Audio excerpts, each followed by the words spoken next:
Hello everyone, we're here in Tina's kitchen and we're going to make for you a meal that everyone can help. This is my granddaughter, Brooke. Hello. And we are going to make you some chicken parmesan. And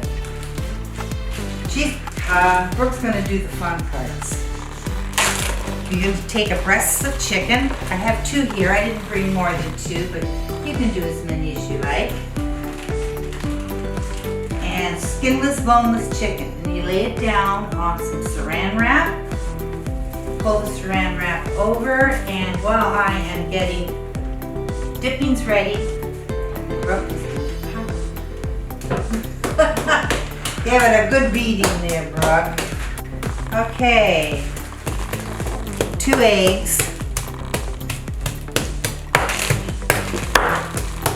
It's a nice recipe. I haven't made a lot. We only retired about 10, 12 years ago. And that's when you really start cooking. When you're a mom working all day or a dad, you gotta find things that are fast and easy. This you can make the night before. And then when you get home, just throw it in the oven to finish cooking and boil your noodles. And you got a hot dinner ready. 2 eggs to make an egg bath. A bit of flour. Dump our breasts in there. And to the flour, I'm going to add a wee bit of pepper for taste. I don't use a lot of salt or much salt at all when I cook. There are some things that do need salt though. I didn't know this, but mushrooms need salt to get the flavor out. And a bit of Parmesan cheese. Breadcrumbs. The Italian flavored ones are great because you don't have to put the seasonings in. You can get regular breadcrumbs or you can make your own breadcrumbs. You got crackers in the cupboard that nobody's been keen on tasting, and you just put them in a baggie and smash them all up, and you can use those as breadcrumbs. They work just as well. We're going to start dipping flour and in the egg and then in here. I'm going to put my oil on, about 4 tablespoons of oil in a pan, and turn my pan on to start getting warm. There we go. I tore this up a bit. It's easier to handle when it's in smaller pieces. You dip it in the flour, which I always thought was weird. Then you put it in the egg. And then get it nice and coated. And then you coat it with breadcrumbs.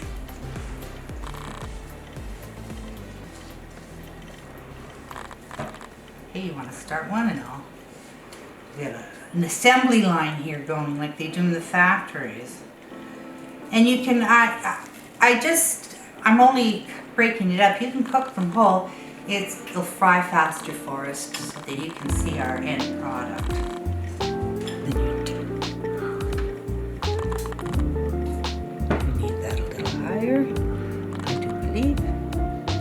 And put it in. And it takes about 8 to 10 minutes, but I would flip it about halfway through, 4 to 5 minutes. Sometimes it takes a little longer, like this piece is a little thicker. You get all that in there and you can start hearing it to fry. While that is starting to fry, I turn on my water to boil. Excuse me a little here.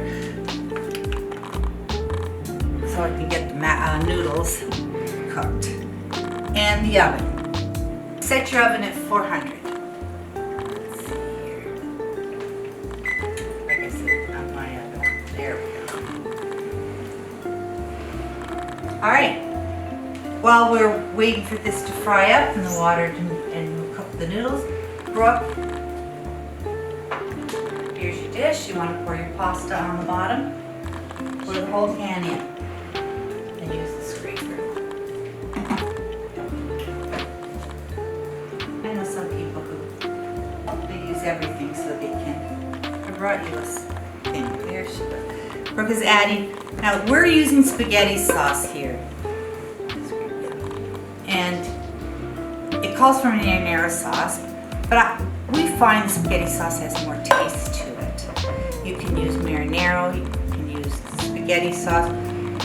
Some people even can their own tomatoes and to make sauce, so you can just leave it so it covers the whole bottom. Good job, my lady. We're going to get our Parmesan and our So, Brookie, do you cook with your grandmother a lot? Yeah, but mostly like cookies and cake and stuff like that. All the good stuff. Yeah, good stuff. Her mom, you and mom do a lot of like muffins. Rella, you can get the brick sometimes cheaper and then just grate it. Or this was on sale again too. This week it was shredded, easier, faster.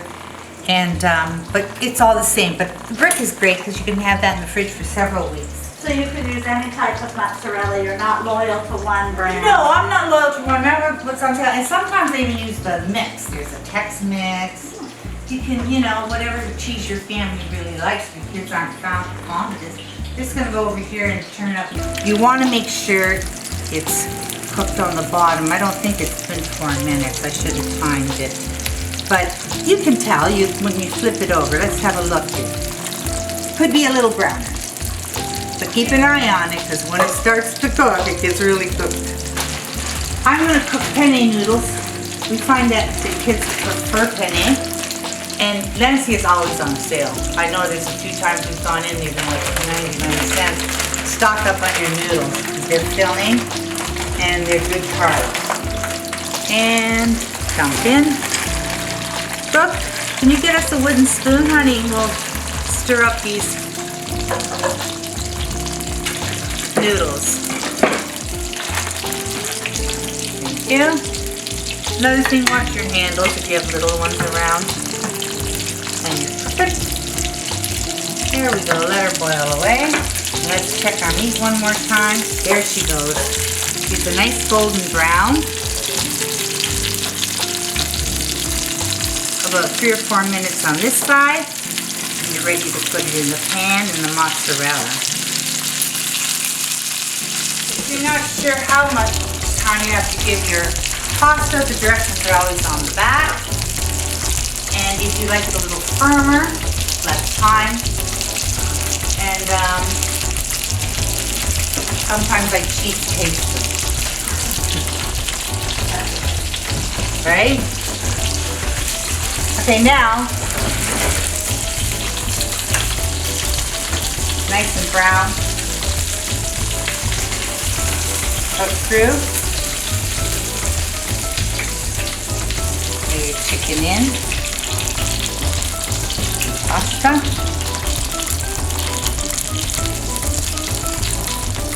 You can get quite a few pieces in a dish. You know, I'd say what, 3 big pieces? There we go. And Brooke, hand me the cheese. Thank you. And now we're going to smear it in cheese. So you just place it on top of the tomato sauce? You don't have to cover it in tomato sauce? No, you're just going to place it in the sauce. So you have the sauce with your noodles. And you're going to then cover it with as much cheese as you like. We like a lot of cheese on ours.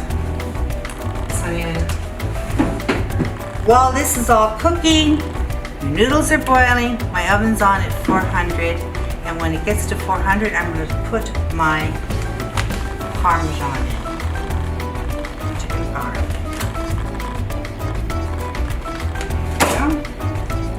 Got 2.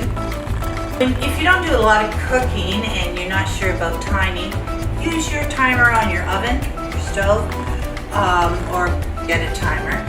And also, if you're not sure, I taste it. But usually put the timer or a meat probe if you want to check the temperature of your meat.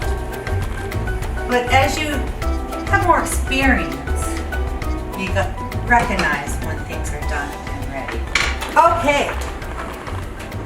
The cheese is all nicely melted.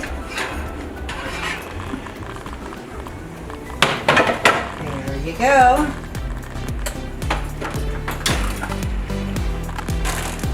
I have some ready for you so you can see the finished product.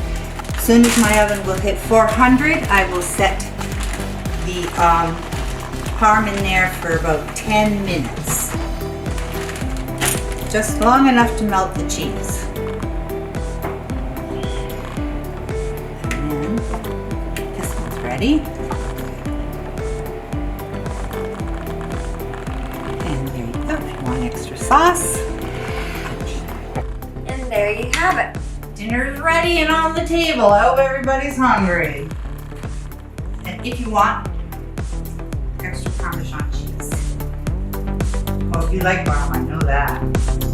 No,